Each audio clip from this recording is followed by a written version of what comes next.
Hello student. Previous lectures में हम लोग types of vernier scale discuss कर रहे थे, जिसमें हम लोगों ने पहला टाइप डायरेक्ट वर्नियर स्केल और सेकंड डबल वर्नियर स्केल को डिस्कस कर लिया था। अब हम डिस्कस करने जा रहे हैं रेट्रोग्रेड वर्नियर स्केल।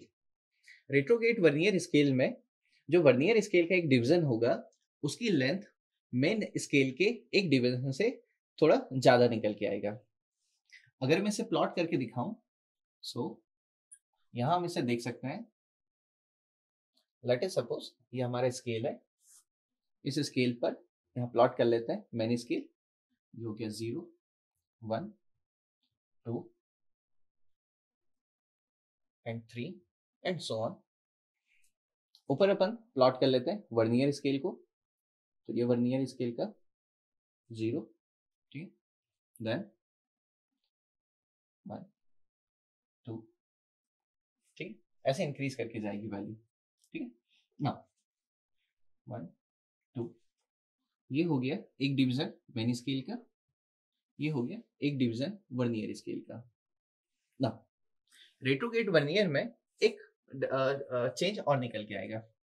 इसमें क्या होगा, जो मेन स्केल की रीडिंग्स होगी, आप देखेंगे मेन स्केल की जो रीडिंग होगी वो एक डायरेक्शन में इंक्रीज कर रही है, बट यहाँ पे जो वर्नियर होगा, उस वर्नियर की जो रीडिंग होगी वो इसके ऑपोजिट डायरेक्शन में इंक्रीज करने लगती है। क्लियर है ना। जैसे मैंने यहाँ पर इसको बना के दिखाया है, तो अगर मैं इसको ऐसे करके प्लॉट करूं, एक्चुअल जैसे मैंने डिस्कस किया है, तो लेट अस सपोज ये हो गया हमारा मेन स्केल, ये हो गया मेन स्केल। तो मेन स्केल में अगर ये 1 है, 0 है, ये 1 है, ये हमारा 2 है मेन स्केल। अगर मैं यहाँ वर्नियर स्केल बनाऊं, तो ये वर्नियर स्केल जैसे यहाँ पर ये वर्नियर का इंडेक्स हो गया 0 हो गया, देन यहाँ पर 1, देन यहाँ पर 2, और ऐसे करके वैल्यू इंक्रीज करने लगेगी ऑपोजिट डायरेक्शन में, ठीक है ना। सो ये मैंने एक्चुअल में बनाया रेट्रोग्रेड वर्नियर स्केल, ठीक ना। सो वर्नियर स्केल में जैसे मैंने बताया कि वर्नियर स्केल में जो वर्नियर स्केल का एक डिवीजन होगा वो स्लाइटली लार्जर होगा as compared to the main scale के एक डिवीजन से ना। इस केस में अगर हम लिस्ट काउंट की बात करें, तो इस केस में लिस्ट काउंट क्या निकल के आ जाएगा, v माइनस एस, ठीक है। तो इस केस में लिस्ट काउंट जो निकल के आ जाता है वो v माइनस एस से हम लोग प्लॉट कैलकुलेट कर सकते हैं ना। देखिए मैथमेटिकली अगर मैं यहाँ पर डिविजन्स की बात करूं, क्योंकि यहाँ पर जो वर्नियर स्केल है उसका डिवीजन बड़ा है, ठीक है। तो एक सेम लेंथ में अगर हम बात करें, तो सेम लेंथ में अगर n डिवीजन है हमारी वर्नियर स्केल में, तो मेन स्केल में कितने डिवीजन हो जाएंगे, ये हो जाएंगे n माइनस 1 ऑफ s, ठीक है। ऐसा क्यों पॉसिबल हो पा रहा है, क्योंकि हम एक सेम लेंथ स्केल की बात कर रहे हैं। इसमें जो मेन स्केल है उसका डिवीजन छोटा है। अगर इसका डिवीजन छोटा है तो सेम लेंथ में वर्नियर स्केल के कंपेयर में यहाँ पे डिवीजन ज्यादा निकल के आएंगे। तो मेन स्केल में जो डिवीजन है वो ज्यादा निकल के आ जा रहे हैं हमारे वर्नियर स्केल से।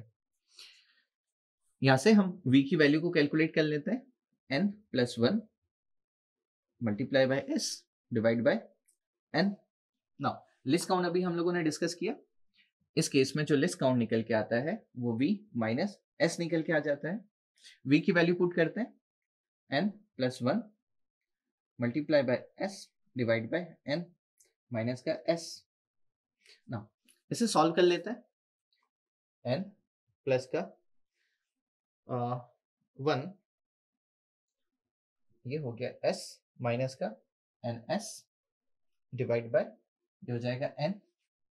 चलो तो इसे जब सॉल्व करेंगे तो ये हो जाएगा n s प्लस का s माइनस का ns डिवाइड बाय n। कुछ कैंसिल हो रहा है, ns से ns कैंसिल हो गया, तो लिस्ट काउंट हमारा निकल के आ गया, that is s by n। So finally retrograde vernier scale का भी जो लिस्ट काउंट निकल के आ जा रहा है वो s बाय n निकल के आ गया, ठीक है। जैसे प्रीवियस हम लोग वर्नियर स्केल के लिस्ट काउंट को डिटरमाइन किए थे। तो रेट्रोग्रेड वर्नियर स्केल में कौन से पॉइंट अपन को ध्यान रखना है, पहला रेट्रोग्रेड वर्नियर स्केल में जो वर्नियर स्केल का डिवीजन होगा, है ना, उसकी लेंथ स्लाइटली ये लॉन्गर निकल के आ जाएगा मेन स्केल के एक डिवीजन से।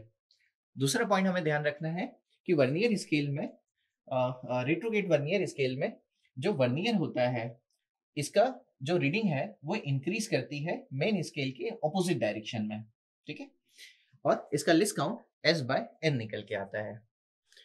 तो यहाँ पर हमने रेट्रोग्रेड वर्नियर स्केल को डिस्कस कर लिया। नेक्स्ट लेक्चर में हम डिस्कस कर लेंगे एक्सटेंडेड वर्नियर स्केल को। Thank you.